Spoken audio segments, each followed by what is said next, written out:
So the other day I was talking to somebody and about a girl that's expecting a child and considering adoption.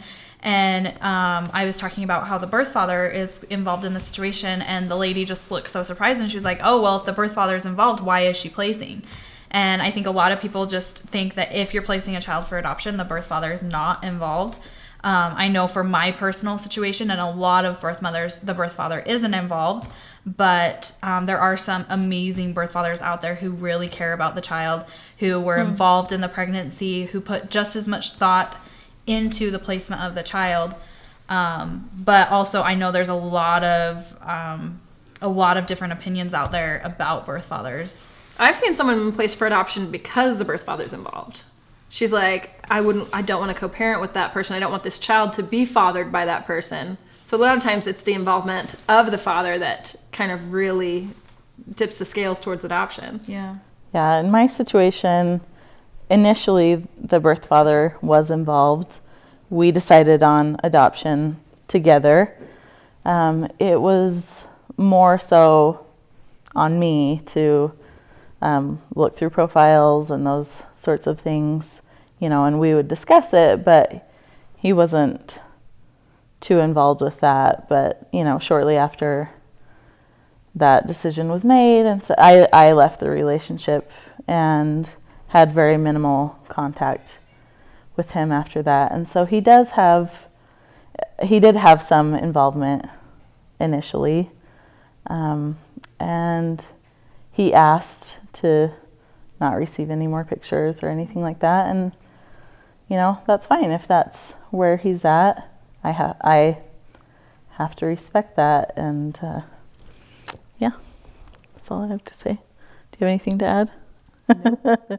I had a lot of resentment towards the birth father for a good bit of time after I placed, and what it came down to, which I had all different things that I could pinpoint and say, oh, he did this, he should have done that, and all these things, but really what it came down to was my life had been turned upside down and ripped apart, and his didn't skip a beat. And it ate me up, and it wasn't fair, and I wanted justice to be served, and I wanted to watch. I got mine, when's he gonna get his, And that kind of clouded a lot of things for me, and I said I will never allow any correspondence between the two. I don't want them to have any information about him, and I told myself I was protecting them, in doing that, but really it was me being possessive, it was me being entitled, it was me being territorial, and it was my ego and my own personal resentments. And I was dating a guy who was adopted, and I told him this. I was like, they will never have a relationship. And my boyfriend said, that's not your call, it's not up to you. And I was like, what? But he was totally right. Yeah. And if I am a proponent of open adoption, and if I believe that biology matters, do I get to pick and choose when that's true and when it isn't? No. So my heart has changed a lot, and I definitely had to forgive for myself to progress. And that has brought me more perspective about what things really were.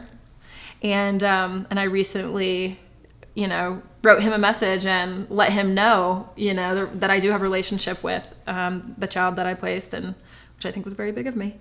Yeah, it was. So, and I think that it's at some point, if he, at this point he was just like, his mind was blown and he's not ready to be involved. But I think at some point, if he does, I think it'll be just fine. Yeah. But every situation is different. Sometimes you got to weigh out the damages, and sometimes it would do more harm, for any involvement. But he's a stable adult. He wasn't a stable 18-year-old, if there is such a thing. But yeah, I have such faith in his parents to provide what he needs, and they will provide that relationship. And I have so much peace knowing that they have discretion for him and what's best. They get to make those decisions, and it doesn't fall on my shoulders.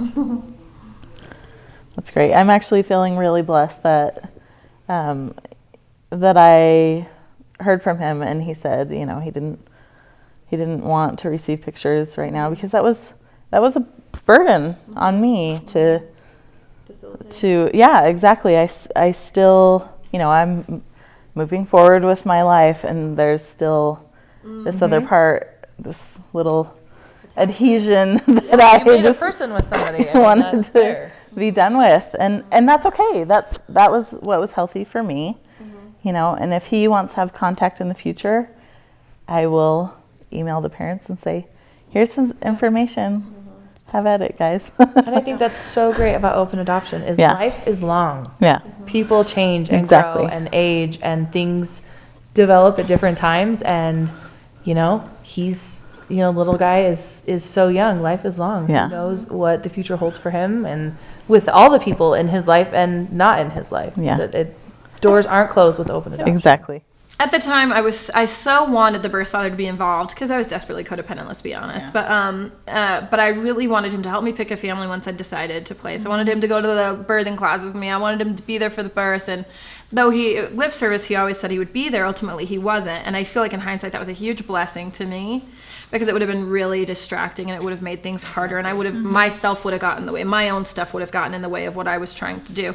But again, it's so different with everyone. Some birth fathers are so supportive. I have so much respect for the birth fathers who really go along with the whole process and who are a help and not a hindrance and you know, and who really sometimes add that strength that the woman needs to go through with it. Yeah, that is a really big reason why I chose to leave the relationship is I knew that I wouldn't have been able to follow through with it with that distraction. That's really what it is. Exactly. Because there would have been too many things, you know, his family, maybe someone in my family changed their mind and somehow something could have just dug at me and made me change my mind and I could not have that. But you know, I and when I contacted him recently, I told him, I said, you know what? You didn't stop the adoption and you could have, and I've seen people do it.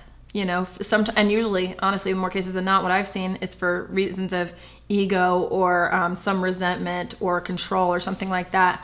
And I told him, I was like, you gave Justin and thereby myself an incalculable gift by allowing me to follow my intuition and allowing him to go home. And I am grateful.